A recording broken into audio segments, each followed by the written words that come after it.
vous touchez de très très près le phénomène psychologique de l'être humain, la psychologie de l'être humain. Et dans notre psychologie humaine, il y a des bons côtés, puis il y a des côtés peut-être à laisser tomber. Dans ces côtés à laisser tomber, il y a celui de ce qu'on pourrait appeler le doute. On doute. On écoute un ruisseau, si on ne le voit pas, on n'est peut-être pas sûr que c'est un ruisseau qu'on entend. On écoute le vent dans les feuilles des arbres, si on ne les voit pas, c'est peut-être d'autres choses. On écoute quelqu'un qui parle d'une façon limpide de choses qu'on ne voit pas, mais là on doute de cette personne et on doute aussi de ce qu'il nous transmet. J'aimerais qu'au départ, Bernard, tu nous orientes sur ce qu'est le doute sur le plan psychologique de l'être humain et ce qu'est le doute perçu sur d'autres plans.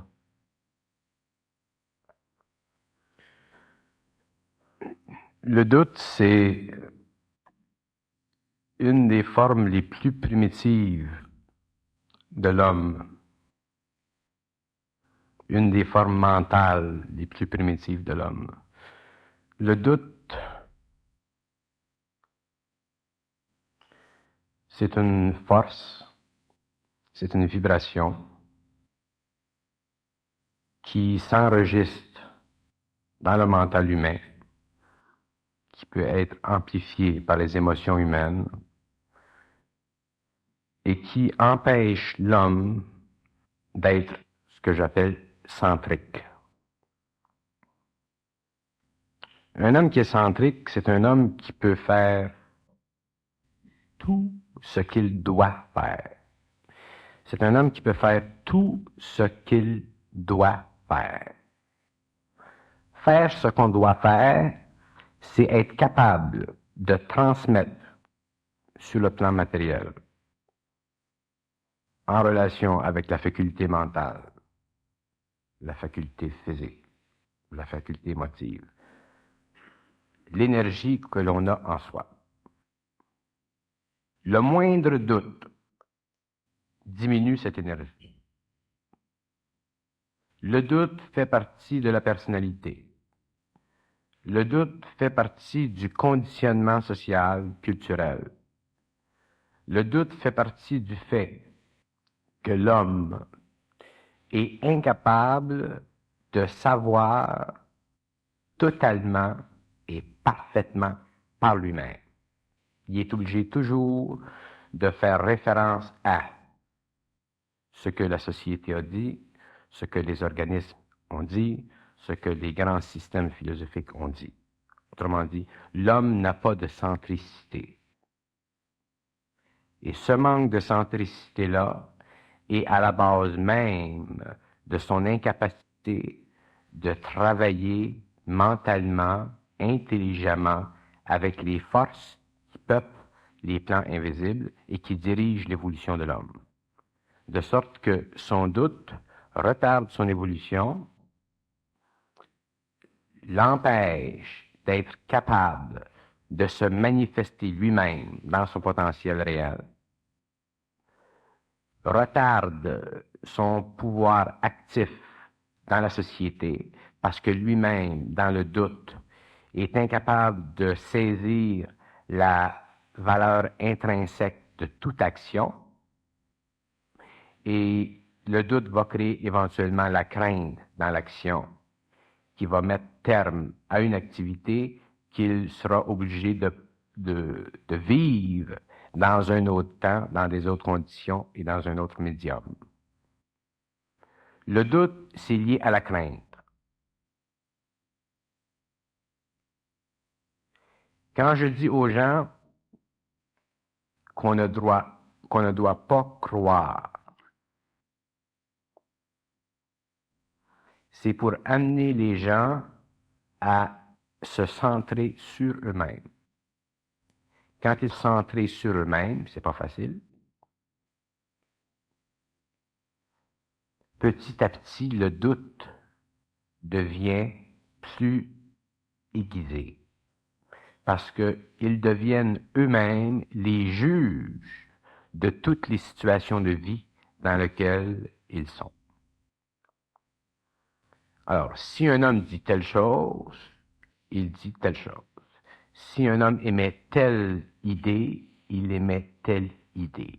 S'il a moindrement de doute, il va tuer l'idée, il va l'affaiblir et elle ne pourra pas se propager dans le temps. Un homme va faire quelque chose ou va dire quelque chose et un autre homme va le contrecarrer avec de puissants arguments. Automatiquement, l'homme va douter. Et là où l'on doute le plus, c'est dans le domaine de la spiritualité. Là où l'on doute le plus, c'est dans le domaine où on est confronté avec la destruction des formes.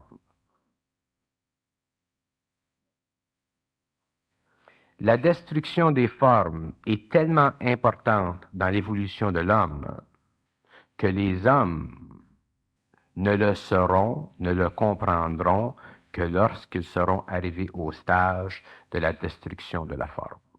La destruction de la forme, c'est occulte. C'est pas psychologique. C'est pas philosophique. C'est pas religieux. Et surtout, ce n'est pas spirituel. Alors, un individu qui est dans la forme spirituelle ou dans la forme matérielle et qui est confronté avec une idée qui provient de l'extérieur de la forme, automatiquement doute. Parce que sa sécurité qu'il trouve dans la forme spirituelle ou dans la forme matérielle est totalement mise de côté, totalement convoquée dans un mouvement de collision avec le néant total. Le néant qui est plein, mais le néant de la conscience pure. Dans la conscience pure, il n'y a pas de doute, parce qu'il n'y a pas de question. Des gens doutent parce qu'ils ont des questions. Des gens doutent parce qu'ils pensent. C'est normal de douter. Mais les hommes qui, éventuellement, auront la capacité de mentaliser totalement ce qu'ils savent et de mentaliser leurs émotions et de réorganiser la matière émotive dans un instant et amener cette matière émotive-là à un niveau vibratoire mental, ces gens-là pourront un jour pénétrer dans ce que l'on peut appeler l'éther, l'invisible. Mais un homme qui a du doute, un homme qui manque de centricité, ne peut pas entrer en contact avec ce plan d'énergie parce que il s'attire automatiquement vers la matière dense. Les gens ont des désirs spirituels, ils ont de grands désirs spirituels. Les gens veulent atteindre des sommets. Les gens veulent devenir des maîtres, les gens veulent devenir bons, les gens veulent devenir ci, les gens veulent devenir ça. Mais ces désirs-là qu'ont les gens de devenir ci ou ça font partie de la forme dans lesquelles ou dans laquelle baigne leur esprit. Et c'est pourquoi il y a des écoles de différents types qui permettent à l'homme de gravir le sentier d'évolution, soit d'une façon ou d'une autre. Mais au bout du chemin, à la fin de cette pérégrination, il n'y a rien. Et il y a tout. Il n'y a rien parce que l'individu est confronté avec la réalité et la réalité est impuissante. Et quand je dis que la réalité est impuissante, je dis ceci, c'est que dans la réalité, il n'y a aucun effort. Là où il y a un effort, il y a un désir. Là où il y a un désir, il y a une énergie. Et cette énergie-là c'est l'énergie de la forme. Et suivant la relation entre cette forme et une autre forme, on vit ce qu'on appelle le doute. Et les gens qui souffrent le plus du doute, ce sont les gens qui sont les plus près en sensibilité de vivre la dualité de leur esprit. Alors, l'esprit est dualistique. Il y a le bien, le mal, le bon, le mauvais, le haut, le bas. Et tant que les hommes pensent, tant qu'ils n'ont pas compris les lois de l'esprit, ils sont pris dans le combat qui peut durer pendant des années. Et ce combat fait naître chez eux l'expérience du doute. Et le doute, c'est une souffrance. Et petit à petit, la forme qui crée le doute disparaît, disparaît, disparaît. Et un jour, dans un certain temps, il n'y a plus de doute. Mais à ce moment-là, l'individu ne pense plus. Il sait.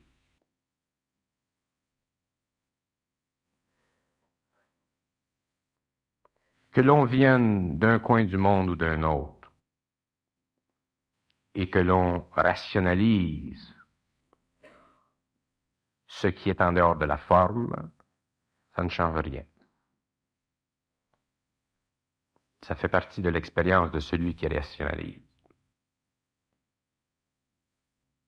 Le temps des grandes philosophies, je parle surtout dans les milieux ésotériques, le temps des grandes philosophies, des grands systèmes, des grands ci, des grands ça, tire à sa fin.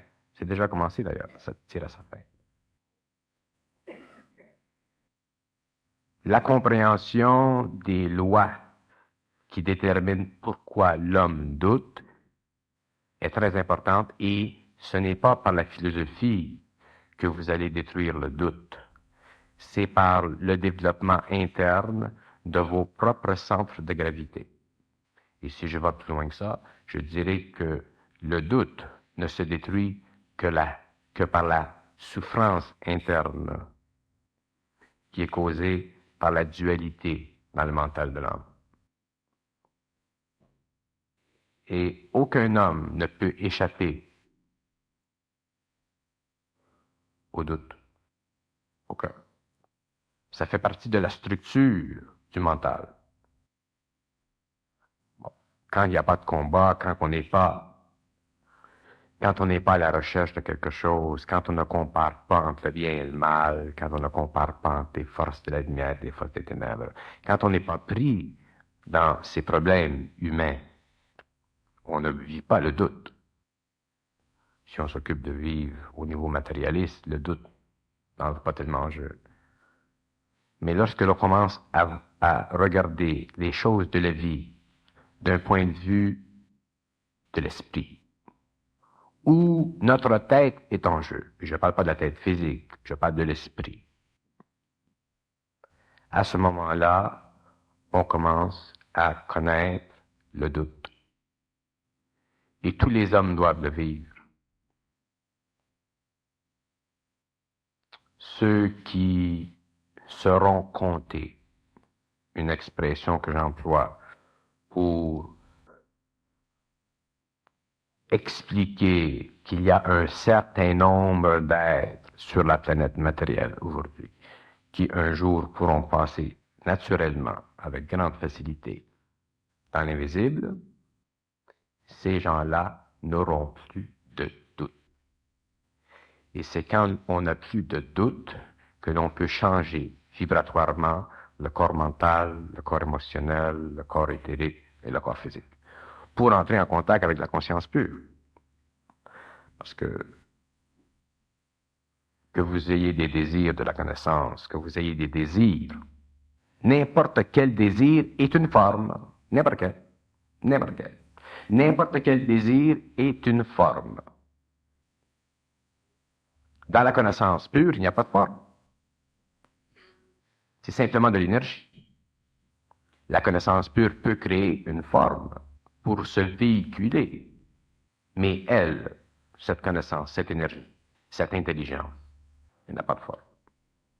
Alors, elle crée les formes nécessaires à l'évolution. Des formes ont été créées il y a 4000 ans pour l'évolution de l'humanité. Des formes ont été créées il y a 2000 ans, et ainsi de suite. Et à un certain moment dans l'évolution de l'homme, la destruction de la forme sera nécessaire pour qu'il puisse passer, une fois pour toutes, au stage de l'immortalité du corps matériel et de la compréhension totale, et je dis totale, des lois de l'univers. Les formes sécurisent l'homme. Les formes sécurisent l'homme. Mais Quand vous... c'est que l'homme qui arrive au niveau de la supraconscience ou de la conscience totale, il s'aperçoit que les formes n'existent pas. Il n'y a pas de forme. Non, il les crée. Alors, qu'est-ce qui peut sécuriser l'homme en dehors des formes? En dehors des formes, il n'y a aucune sécurité. Il n'y a aucune insécurité. Il n'y a aucune dualité. Si vous parlez de sécurité, vous devez parler d'insécurité. En dehors de la forme, il n'y a rien. Il y a tout. C'est la synthèse. Ça me paraît aussi à la fois l'antithèse dans ce que vous venez de dire. Ce n'est pas une antithèse, c'est une synthèse. C'est une abolition de la dualité. L'homme ne peut pas vivre en sécurité. Je vais vous donner un exemple, si vous permettez. Prenez le phénomène de l'intelligence. Quand les gens parlent d'intelligence, quand vous parlez d'intelligence, automatiquement vous associez l'intelligence, la faculté de l'intelligence avec la personnalité intelligente. Mais c'est pas ça l'intelligence. Ce qu'on appelle sur le plan humain, sur notre planète, intelligence, n'est qu'une réflexion de ce qui est ordonné. Il n'y a pas d'intelligence dans le cosmos. Il y a des rapports étroits entre différents niveaux d'énergie et ces rapports étroits sont totalement harmonisés. Le résultat de ce rapport étroit de vibration produit, lorsque l'énergie passe par un cerveau, ce que l'on appelle de l'intelligence. L'intelligence, ça n'existe pas, telle que l'homme la conçoit. Nous avons un concept de l'intelligence parce que nous sommes capables d'établir des valeurs comparatives entre une résultante de l'intelligence et une autre. Nous pouvons établir des bases statistiques, ce que les Anglais appellent des IQ, pour mesurer l'intelligence. Mais l'intelligence, ce n'est pas ça. L'intelligence, c'est le rapport étroit qui existe entre différents niveaux de vibration dans le cosmos, et ça, c'est infini. C'est pour ça que la connaissance est infinie. Et il y a des êtres qui sont réceptifs à ces vibrations. Et automatiquement, ces êtres représentent dans le cosmos l'intelligence. Ils représentent l'intelligence. Ils ne sont pas intelligents.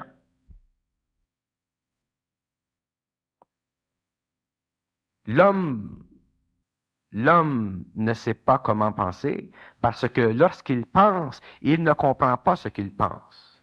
Et s'il a l'impression de comprendre ce qu'il pense, il ne comprend pas encore ce qu'il comprend de penser.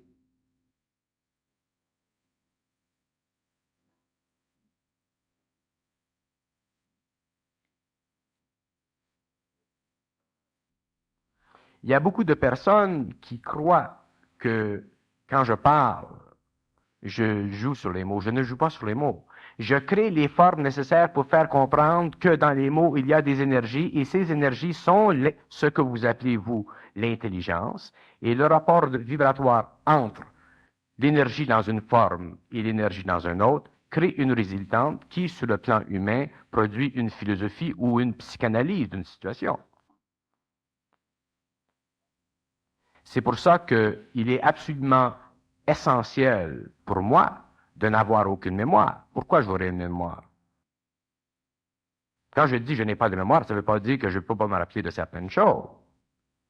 Ça veut dire que je ne peux pas, à volonté, suivant le désir de mon ego, de me rappeler telle ou telle chose. Soit que l'énergie passe et c'est fini, ou soit qu'elle passe et qu'elle revienne. L'homme pense tout en envers. Et la forme est tellement développée du monde à l'envers que lorsqu'on dit aux gens que c'est comme ça, à ce moment-là, ils nous prennent pour un type qui... C'est pour ça que la découverte de l'homme de l'avenir, l'homme, ce qu'on pourrait appeler l'homme nouveau, la découverte de l'homme nouveau par l'homme ancien sera très brève. Et à un certain moment, l'homme nouveau sera obligé, pour des raisons psychologiques, mais pour des raisons vibratoires, de s'isoler complètement de l'homme nouveau, de l'homme ancien. Parce que il n'aura plus, l'homme nouveau, à vivre de l'expérience psychologique liée à la connaissance qu'a l'homme ancien de la vertu de l'intelligence. Les scientifiques veulent étudier les phénomènes ovnis avec les paramètres de la science qu'ils possèdent aujourd'hui. Mais ils ne sont pas prêts à admettre, les scientistes, parce qu'automatiquement ils prêchent contre leur paroisse, que la nature de l'intelligence, ses paramètres cachés, sont infiniment plus vastes et infiniment plus simples que ça ne l'apparaît à première vue. Quand je dis que mon travail consiste, on m'a déjà demandé si j'avais une mission. Je n'ai pas de mission. Je sais ce que je fais. Et mon travail consiste à faire comprendre aux gens qui veulent que, d'abord, il n'y a rien à comprendre. Et ensuite, petit à petit, je les amène à comprendre qu'il y a quelque chose à saisir. Et ensuite, je les amène à réaliser que dans ce qu'ils saisissent, il y a de l'intelligence.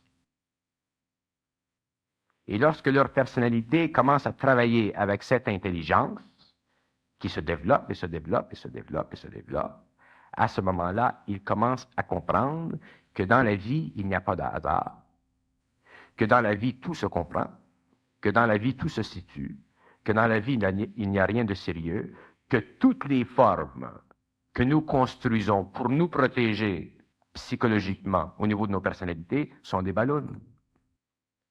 Mais nous craignons de crever ces ballons parce que nous sommes nous-mêmes une ballonne. Et nous ne voulons pas admettre que nous sommes des ballons. C'est normal. Mais dans certaines circonstances précises, où des gens sont confrontés avec des gens qui ne sont pas dans la forme, automatiquement, ces gens sont forcés de réaliser que pendant des années, ils étaient des ballons. Et à partir de ce moment-là, la ballonne commence à se dessouffler. Et c'est là que les gens commencent à comprendre qu'il y a des illusions à tous les niveaux de notre expérience. À tous les niveaux. C'est infini, les illusions. Sur tous les plans. Et que pour en arriver à être totalement libre de ces formes illusoires, avant de pouvoir en créer d'autres, il faut faire un certain acheminement. Ça ne se fait pas d'un jour à l'autre, à moins qu'on ait l'expérience d'une fusion. Mais dans le cas normal des choses, ça se fait petit à petit. Alors le doute est lié à tout ça. Le doute est lié à toutes ces formes qui nous tirent d'un gauche et à droite, qui créent la crainte. Et quand un homme craint, il ne peut rien. Donc, c'est parce qu'on ne maîtrise pas les formes. Mais l'être qui maîtrise les formes, n'est-il pas lui-même une forme? Oui. Quand vous dites l'être, il faut comprendre. D'abord, un être qui est en dehors de la forme est totalement isolé de lui-même. L'être extraterrestre qui veut faire un ovni, d'abord le conçoit mentalement, il le descend les vibrations dans la matière. Il le crée. Mais lui-même, il est forme. Il est forme. Je ne dis pas que les formes, l'univers est une forme. Il y a des formes à tous les niveaux. Mais ce que je dis, c'est que pour créer des formes, pour créer, pour matérialiser une chose, la descente dans la matière, il faut être soi-même en dehors de la forme. C'est une loi d'énergie. Il faut que l'être soit totalement dans la conscience pure pour pouvoir avoir le pouvoir de discerner s'il doit faire telle chose ou telle chose. Une fois qu'il discerne qu'il doit faire telle chose et qu'il sait que cette chose va se propager dans le temps pendant des années ou des siècles, il le fait. Mais il le fait parce qu'il le sait. Il connaît les lois de l'action. Et comme il connaît les lois de l'action, il a le droit à la propulsion dans le temps de la forme. La pluralité de ces êtres, c'est une réalité aussi. Il en existe plusieurs êtres Oui. qui conçoivent des formes et qui Oui. les créent. Oui, seulement, c'est exactement. Ces êtres sont dans les millions. Mais ils sont sur des plans où ils sont à l'homme invisible. Et pour une raison très importante, pourquoi un être préférerait-il l'invisible à la matière? Parce que justement, sur ces plans, il y a de l'harmonie. Tandis que sur un plan matériel, il n'y a pas d'harmonie. Là où il y a de l'inconscience. Il peut y avoir de l'harmonie sur une planète matérielle, là où il y a de la conscience. Mais sur la planète matérielle physique, il n'y a pas d'harmonie. Oui. Il n'y a pas d'harmonie. Alors, un homme qui est centrique sait ce qu'il a de besoin. Il sait le genre de calme il a de besoin. Il sait le genre d'environnement il a de besoin. Il sait ce qu'il a de besoin. Où il va le trouver sur la planète. Il est automatiquement obligé de changer de plan pour trouver ce rayonnement de lui-même dans un éther qui est différent. Et là où il peut au moins communiquer, parler, pas avec des mots, mais parler, communiquer avec des êtres qu'il comprenne. Mais les êtres qui naissent sur cette planète, entre autres, puisqu'on est dessus, sur la planète bleue, naissent pas tous dans les mêmes environnements, avec les mêmes nourritures à leur portée, avec les mêmes températures à leur environnement. Alors, est-ce qu'il existe une loi universelle pour tous ces êtres ou est-ce qu'il y a déjà une pluralité qui se manifeste sur la Terre et une pluralité qui sera inconciliable? Il y a une pluralité qui sera irréconciliable avec le taux de vibration de la conscience humaine de la cinquième race. Et c'est justement lorsque ces individus, parce que ce sont tous des individus, c'est pas un groupe là, ce sont des individus qui viennent de l'Asie, de l'Amérique du Sud, qui à un certain moment, lorsqu'ils auront atteint le point de concentration d'énergie qui leur permettra d'entrer en contact avec d'autres intelligences, de voir dans l'invisible, ces gens-là se rencontreront. Ils se rencontreront avec une très grande facilité, et à ce moment-là, ils iront là où ils veulent, là où ils doivent aller. Et l'humanité continue son chemin. On parle de cinquième race, de sixième race en ésotérisme. Est-ce que la référence qu'on pourrait faire avec les différentes races qu'il existe sur la Terre, là, les jaunes, les rouges, les blancs, les noirs, est-ce que cette allusion aux races est semblable sur le plan énergétique, sur le plan vibratoire? C'est-à-dire, est-ce que chacune des races, vibrant de façon différente, manifeste aussi l'intelligence de façon différente? Et j'en reviens encore à dire inconciliable. Chaque race matérielle représente une vibration. La sixième race sera une race à la fois matérielle et à la fois immatérielle. Elle aura le pouvoir double de substituer la matière environnante à la matière cachée. Y a-t-il eu des gens de la sixième race sur la Terre? Pardon? Y a-t-il eu des gens de la sixième race sur la Terre? C'est-à-dire qu'il y a eu des gens qui, sur le plan vibratoire, en tant qu'individus, représentaient l'homme nouveau. Parce qu'une fois on parle de l'homme nouveau, on parle de l'homme nouveau parce qu'il y a l'homme ancien, mais il y a des hommes depuis des siècles qui ont le pouvoir de pénétrer dans l'autre zone. Mais ça ne s'est jamais fait d'une façon globale.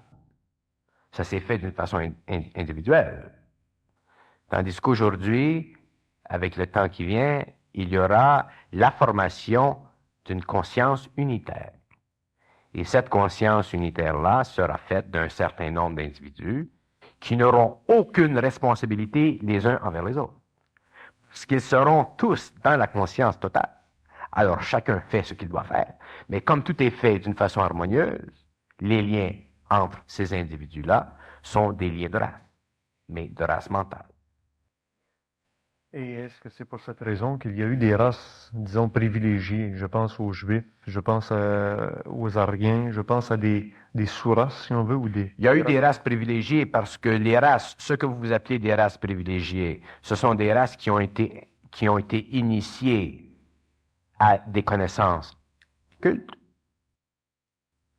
Et le fait que ces races aient été initiées à des connaissances occultes, la Kabbale juive, c'est un exemple, leur donnait sur les races environnantes, les groupes environnants, les ethnies environnantes, leur donnait une prédisposition à aller dans une direction autre que les autres.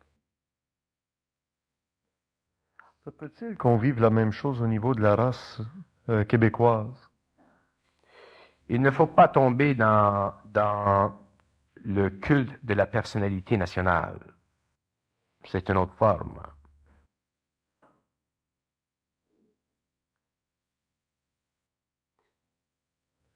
Il y a qu'il y ait à Québec effectivement une conscience ésotérique naissante très puissante et que cette conscience soit extrêmement fertile à cause de l'histoire de Québec, à cause des liens entre le Québec et la religion catholique et tout ça, parce qu'il y a un terrain religieux, spirituel.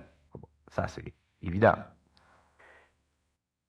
Mais de là à transposer l'importance de ce groupe d'individus à une échelle ou à une activité nationale, c'est une autre chose, parce qu'à ce moment-là, on tombe dans la prophétie. Et si l'on tombe dans la prophétie et qu'on s'attache à la prophétie, on risque automatiquement de perturber des aspects de la réalité qui n'est pas évidente à tous dans les années qui viendront. Effectivement, il y a quelque chose, d'ailleurs tous les gens qui s'occupent d'ésotérisme ou d'occultisme le savent, il faut être absolument insensible occultement pour ne pas réaliser que dans la province de Québec, il y a une fermentation très puissante. En tout cas, moi, je le sais. Mais de là, il ne faut jamais transposer la forme à une échelle trop matérielle. Si un jour la forme éclate et distribue son énergie sur un plan matériel, tant mieux. Si un jour vient où la puissance de la conscience supramentale éclate et se déverse sur les rives du Saint-Laurent en tant que refonte des principes fondamentaux d'une science nouvelle, tant mieux. Mais de là à trop avancer le mouvement, ça devient techniquement pas correct. Il faut, parce qu'on crée une forme, il ne faut pas créer de forme. Il ne faut pas créer de forme. Même, c'est pour ça que je n'aime pas les prophéties. Parce que la prophétie crée une forme automatiquement. Vous dites quelque chose à quelqu'un, automatiquement, la balloune qui commence à... les émotions, et tout le tralala. Qu'on sache telle chose, qu'on prenne... Moi, ça ne me fait rien de parler de prophétie. D'ailleurs, je parle avec mes amis de prophétie toujours. Mais il n'y a pas de forme. Ils me connaissent. Et à ce moment-là, je dis, bon, il va se produire telle chose la semaine prochaine, là, telle chose. Là, ça se produit. Mais il n'y a pas d'émotion. Mais si on parle de prophétie et que les gens commencent à s'accrocher à ces prophéties, à perdre de l'énergie émotionnelle sur ces prophéties, à faire de l'overtime mental avec ces prophéties, c'est pas bon. Il faut que les gens vivent leur vie de tous les jours. Il faut que les gens se comprennent d'abord. Et une fois qu'ils seront très centriques, qu'ils auront la sensibilité, qu'ils suivront les courants d'énergie, qu'il y a une bombe ou qu'il y a un tremblement de terre ici, là, les gens vont passer à côté. Mais qu'ils sachent qu'il y a un tremblement de terre à tel endroit, et s'ils ne sont pas centriques, ils seront pris dedans pareil. Parce que l'homme ne va jamais mettre de côté sa maison parce que tel individu a dit que la maison était pour être détruite par un tremblement de terre. Il faut que les gens le sachent. Il faut qu'ils le savent. Il faut qu'ils le sachent. Il faut qu'ils le savent. Qu'est-ce qu'on dit? Il faut qu'ils le sachent. Intérieurement. Il faut que ce soit interne. La prophétie est une forme. Il y a des formes qui sont peut-être négatives à l'être humain, qui sont faites dans un but définitivement d'atteindre sa liberté, d'atteindre son épanouissement. Ces formes sont fabriquées par des êtres qui vivent dans l'invisible. Est-ce que aussi ça les rejoint sur le plan psychologique, qui sont pris le prisonnier par des êtres dans l'invisible? C'est très intéressant, ça, cette question. Il y a des prophéties qui ont été dites, qui ont été écrites par des gens, ça a été fait, ça a été mis dans des recueils, vous prenez comme Casey, c'est un exemple. Alors, ces gens-là donnent de l'information à l'homme, c'est bon. Mais avec les années passent et les événements commencent à se manifester, et souvent c'est là que ces intelligences dans l'invisible vont se servir de ce qui a été fait dans un grand but par un homme et vont commencer à semer dans l'esprit d'un individu avec lequel ils ont un lien et dont il n'est pas conscient de la crainte. C'est ça qui est le problème. L'homme ne réalise pas encore combien grand est le cosmos, combien grand est l'homme. L'homme pense de lui-même comme étant un corps physique, des yeux, des cheveux, des jambes. C'est une enveloppe, ça. L'homme est autre chose. Et cette autre chose qu'il est, qui est invisible, dont il n'a pas conscience, est en contact avec aussi d'autres choses qui est invisible et dont il n'a pas conscience. Et si cette autre chose-là est un ego mort, mais qui évolue dans des sphères sombres et qui entre en contact avec cet homme-là, à ce moment-là, cet homme-là peut être retardé dans son évolution par cet ego et il ne le sait pas. Il y a des gens qui souffrent de malaise depuis des années. Ils ne se comprennent pas. Ils savent qu'il y a quelque chose en eux qui ne fonctionne pas bien. Ils ont toujours l'esprit négatif, l'esprit négatif, l'esprit négatif. Il n'y a rien de positif qui sort de leur bouche. Et ces gens-là ne sont pas responsables de ce qu'ils sont. Mais ils ne savent pas qu'il y a sur d'autres plans vibratoires des entités qui se servent d'eux pour leur propre évolution. Et c'est à ce moment-là, c'est à ce point-là que certains types d'éducateurs, des psychologues, par exemple, pourraient énormément bénéficier de ces petites connaissances auxquelles on n'a pas accès par l'intelligence, par l'intellect.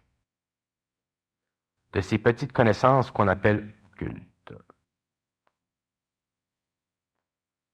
L'homme est extrêmement influençable sur le plan matériel et sur les autres plans. La preuve, vous vous couchez le soir, vous rêvez, ce que vous appelez rêver. Vous allez sur les plans.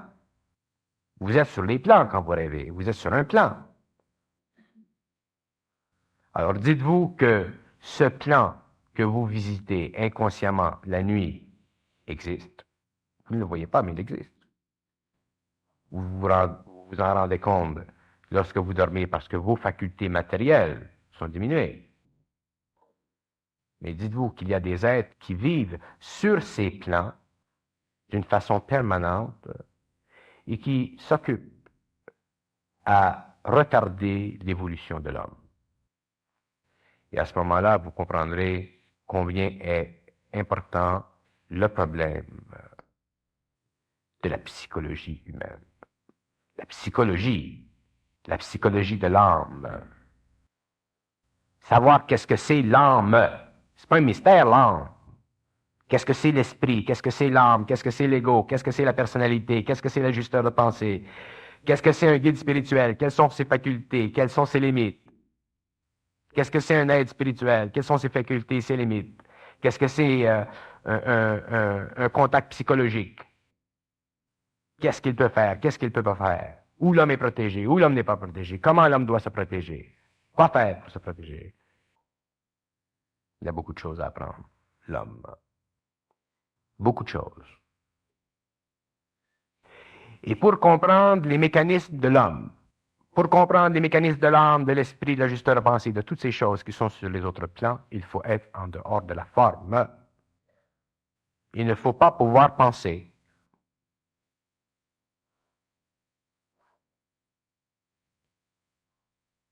Alors, l'énergie passe par le cerveau et elle manifeste un entendement.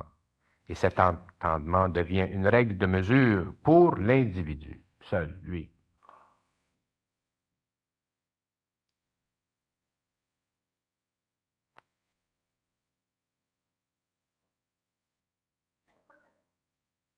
Vous vous demandez pourquoi le monde est où il est? C'est très simple. C'est normal. C'est normal. Cassez-vous pas la tête. Cherchez pas de panacée. C'est normal. Ce serait normal que ce soit différent. Pourquoi? Parce que l'homme est affecté par des vibrations négatives. Quand vous parlez de vibration, Bernard, ce qui commence à me révolter un peu, c'est que il n'y a pas une technique pour changer les vibrations. La les méditations transcendantales ou toutes ces choses-là qui veulent bien que l'homme communie ensemble pour changer les vibrations. Changer les vibrations, c'est une chose. Altérer la fréquence des corps, c'est une chose. Changer la couleur dans les corps, c'est une chose. Mais être libéré, libre, être libre de la forme, c'est une autre. Les systèmes philosophiques, tous les systèmes philosophiques, tout ce qui est philosophique, à tendance mystique, à tendance spirituelle ou quoi que ce soit, fait partie d'une forme.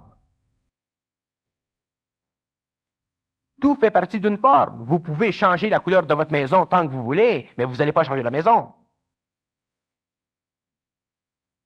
C'est la maison qu'il faut changer. Alors les gens changent les couleurs des murs, des planchers, des plafonds, pendant des siècles et des siècles et des siècles et des siècles. Mais la maison, elle est toujours la même. Le problème de l'homme, c'est ça. C'est qu'il est incapable d'être en dehors de la forme. Il est toujours pris dans la couleur de la forme. Et c'est là qu'il y a la grande confrontation entre l'esprit de l'homme subjectif et l'esprit de l'homme objectif. Ce qui dans l'homme est infini et ce qui dans l'homme est fini. Jusqu'au moment où ce qui est fini dans l'homme se perd dans ce qui est infini dans l'homme. Pourquoi je dégueule et je dégueule et je dégueule et que je dis toujours il n'y a rien à comprendre, il n'y a rien à comprendre, il n'y a rien à comprendre. Je ne suis pas un cave. J'ai des raisons pour dire qu'il n'y a rien à comprendre. Je sais pourquoi je dis il n'y a rien à comprendre. Les gens veulent comprendre. Il n'y a rien à comprendre. Et les gens, tant que les gens veulent comprendre, ils ne peuvent pas comprendre. C'est pas une attitude philosophique ou une attitude psychologique, ça. C'est un état d'esprit. Il y a presque des fatalités. C'est peut-être déjà réussi, la question de l'angoisse chez l'être humain, développée par les forces antagonistes sociales ou politiques qu'on a sur la Terre. On sait que la semaine dernière, je ne sais trop si vous avez été au courant, qu'il y a eu trois fois la mise en marche de tout le système de défense de Nord-Atlantique. 3 fois, jusqu'au moment où il y a l'être humain qui doit intervenir, soit peser ou ne pas peser sur le bouton. C'est arrivé par 3 fois. Et on sait maintenant d'où ça vient. C'est brouiller les machines électroniques américaines. Je ne vais pas parler de ça, mais je vais parler autour. Je vais expliquer quelque chose. Je n'aime pas parler de ça. J'aime ça, mais j'aime pas ça. Mais ce que je veux dire, c'est que les gens ont un terme qu'ils emploient constamment. Ils emploient le terme contretemps. Un contretemps. Quelque chose va mal, c'est un contretemps. Il y a une relation tellement étroite entre le matériel et l'invisible que si l'homme savait jusqu'à quel point l'invisible a un effet sur le matériel, par le truchement des mécanismes matériels, si vous voulez, l'homme serait surpris de la grandeur de sa vie et de l'importance de chacune de ses actions. Le hasard n'existe pas. La preuve, c'est qu'il y a des gens qui le savent d'avance. Il y a des gens qui savent d'avance ce qui va se passer. Le hasard n'existe pas. Et les gens doivent comprendre un jour ou l'autre que le hasard n'existe pas. Vous pouvez penser que le hasard n'existe pas, ou vous faites des frisettes le matin et penser que le hasard n'existe pas. Ça, c'est de la philosophie. Mais un jour, vous verrez avec votre sensibilisation, votre développement interne, votre tout le machin, tous les mots, là, avec, vous verrez un jour que le hasard n'existe pas. Et quand vous aurez compris ça, vous commencerez à comprendre qu'est-ce que c'est de la politique. La politique, c'est fantastique. La politique. La chose politique. L'affaire politique globale. Les relations entre les nations. Les tensions entre les pays. La petite étincelle qui fait sauter tout un peuple. C'est pour ça que c'est extrêmement important, si l'homme doit se servir de ce qu'il appelle de l'intelligence, qu'à un certain moment dans son évolution, surtout dans les temps qui viennent, qu'il puisse établir un contact mental, télépathique avec cette énergie, pour comprendre une fois pour toutes qu'est-ce qui se passe, à part de la petite bière.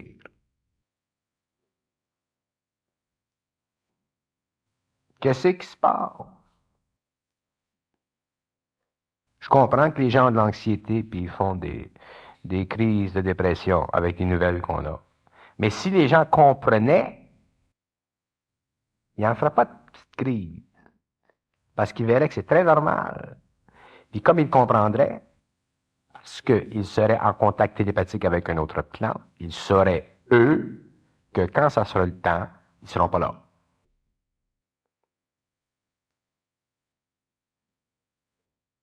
Je ne suis pas pour vous donner une overdose de connaissances.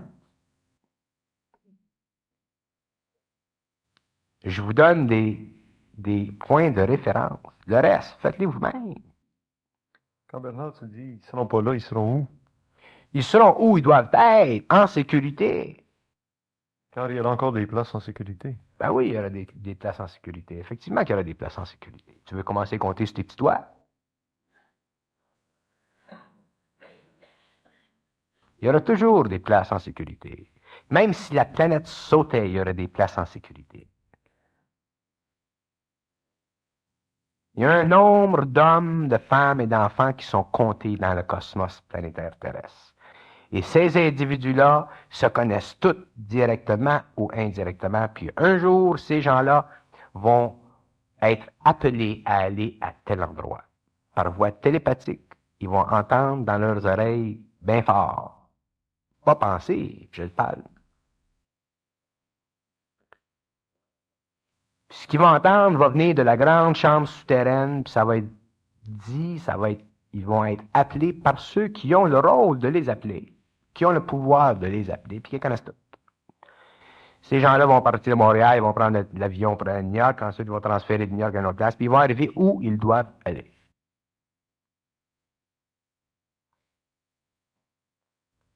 Je ne parle pas de prophétie. Mais je peux vous dire que tout à l'heure, ça va être quelque chose.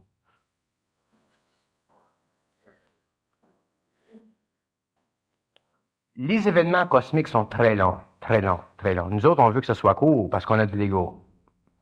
Les choses sont très longues.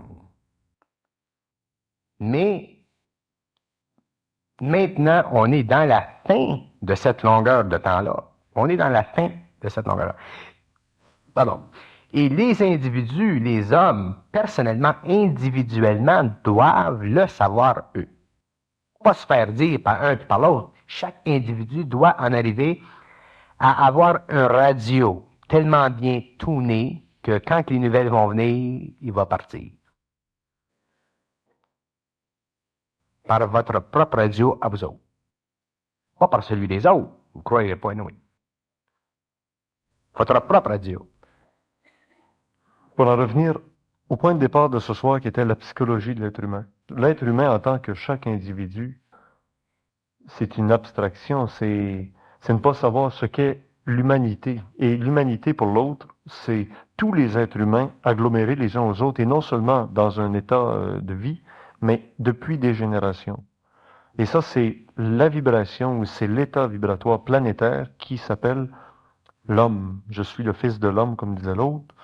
L'homme, c'est un être qui s'est multiplié, mais qui retournera à l'être. Et il y a l'autre qui dit non, c'est tous des individus avec leur personnalité qui sont tous des dieux en soi.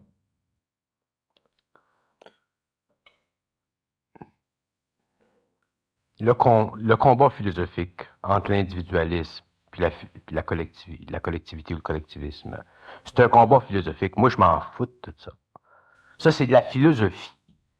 Les individus, quand ils seront des individus, quand l'homme sera centrique, quand l'homme sera homme, à ce moment-là, il comprendra le rôle de la collectivité et il comprendra la puissance de l'homme. Parce que la collectivité, elle est créée l'homme. Qu'il y ait des retombées sur l'individu à cause des rapports entre la société et l'homme, ça c'est normal. Mais l'individu, l'homme, quand je parle de l'homme, je parle de l'homme nouveau, je ne parle pas de l'homme d'aujourd'hui. L'homme nouveau sera totalement libre. Qu'il soit dans une société ou dans une autre société, d'abord, je vais vous dire une chose. Le but des sociétés, le but des agglomérations d'individus, c'est d'établir des bases d'évolution pour ces individus-là. Une fois qu'un homme est libre, qu'il est en dehors de la forme, il est ce qu'on appelle immanent. Il peut aller où il veut, il peut être dans une société et partir, il peut aller sur une autre planète, il peut faire ce qu'il veut. S'il travaille avec des êtres qui forment une collectivité, à ce moment-là, ce sont des êtres qui sont sur la même vibration que lui, et ces êtres-là sont individualisés comme il l'est. Mais ils travaillent ensemble à créer des formes nouvelles.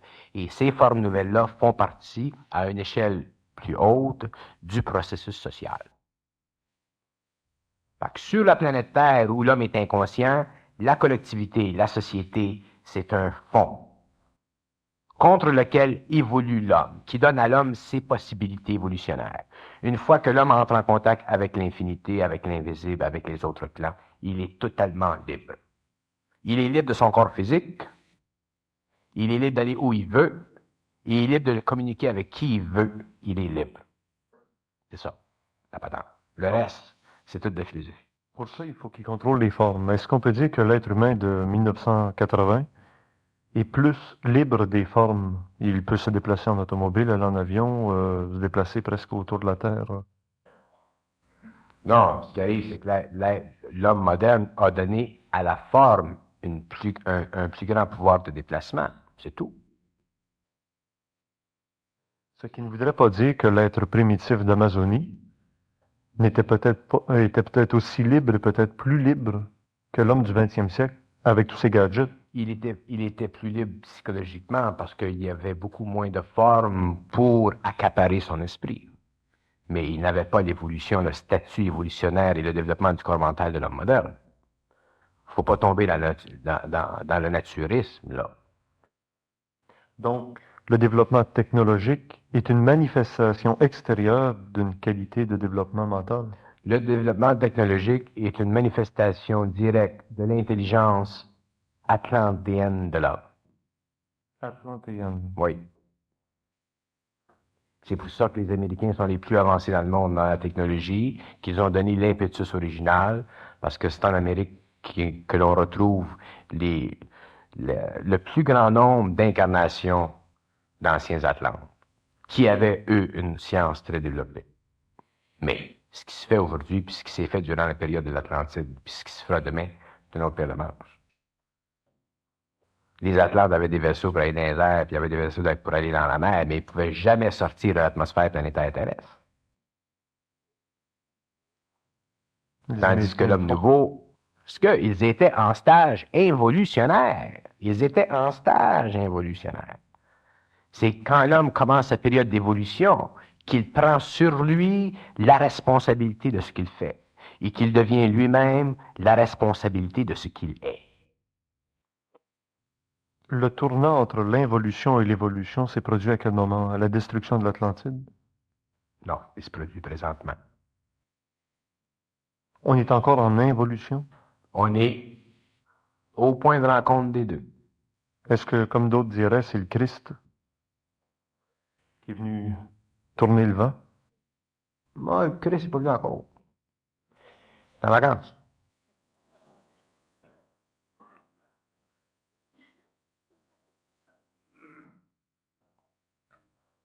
Quand tu vas venir, ça va être tout un party. Pourquoi?